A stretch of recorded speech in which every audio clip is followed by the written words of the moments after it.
The Duplicitous Frog Prince. Once upon a time, there was a beautiful princess who loved to sing. She had the most beautiful voice in the whole kingdom, and everyone loved to hear her sing. One day, she was out walking in the forest, and she came across a frog. The frog asked the princess to sing for him, and she did. Her voice was so beautiful that the frog was enchanted. The frog said to the princess, "Your voice is so beautiful that I'm sure there must be a prince who would love to hear you sing. If you kiss me, I'll turn into a handsome prince, and we can be together forever." The princess was so taken with the frog's words that she leaned down and kissed him, but nothing happened. The frog just laughed and said, "You're so gullible. There's no such thing as a frog prince." The princess should have known this already, but she was rather dull-witted. The princess was so mad that she picked up a rock and threw it at the frog, but she missed. The frog just laughed and hopped away. The princess went back to the palace. She was so upset that she stopped singing. The whole kingdom was sad without the princess's beautiful singing, but no one could console her. One day, a handsome prince came to the kingdom, and he heard about the princess's story. He went to see her, and when she saw him, she was struck by his handsome features. The prince said to her, "I've heard about your story, and I want to help you.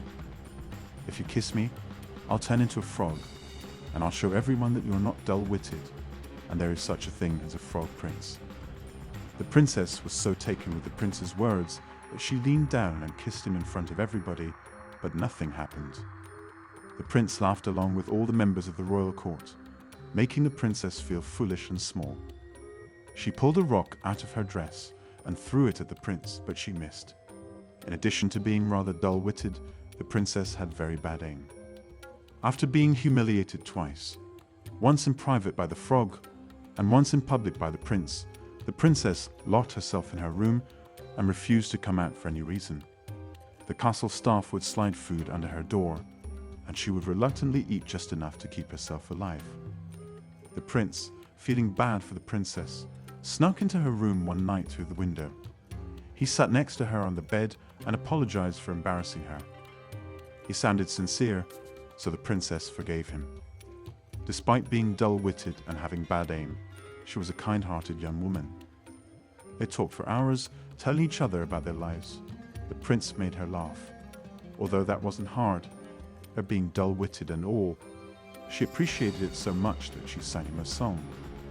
It was astoundingly beautiful, and the prince was enchanted. The bedroom window was open, and the sound of her singing echoed throughout the land, causing flowers to bloom and birds to respond with their own merry tunes. The evening wore on, and eventually the prince fell asleep. The princess just stared at him, thinking about how handsome he was. She reached out and touched his face, and then she kissed him. As soon as her lips left his face, however, the prince turned into a frog. She was so surprised that she jumped back, but then she started to laugh. She realized that the prince hadn't been lying when he said he would turn into a frog if she kissed him. He just had to be asleep when she did it. The princess lay down on her bed next to the frog prince and fell asleep. The next morning she woke up and saw the frog staring at her. "Good morning, Your Highness," he said with a chuckle. "Are you ready to visit my kingdom? You'll have to carry me since I'm just a frog and can't change back into a man until I fall asleep again. And that won't happen until nightfall."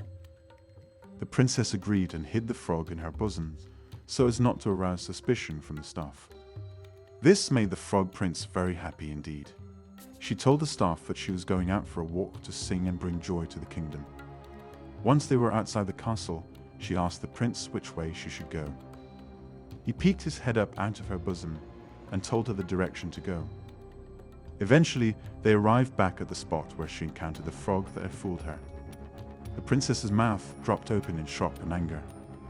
She was dull-witted, but not that dull-witted. "You were that terribly mean frog that tricked me into kissing it," she said.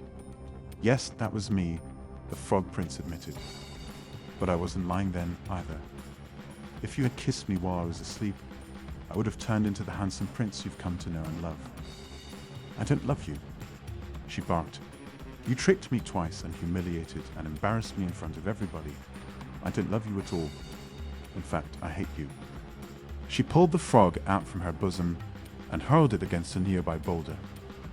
The frog prince yelped in pain as its frog body broke against the rock. But the princess wasn't done with him yet. She picked up a big stick and beat his broken body into a bloody pulp on the ground. She then let out a huge shrill tone that caused the frog prince to explode, splattering his guts all over the princess's dress. Okay, so maybe the princess wasn't so kind-hearted after all. The moral of the story is that it's best not to piss off the woman in possession of the bosom you enjoy being in, especially if she's dull-witted and prone to anger.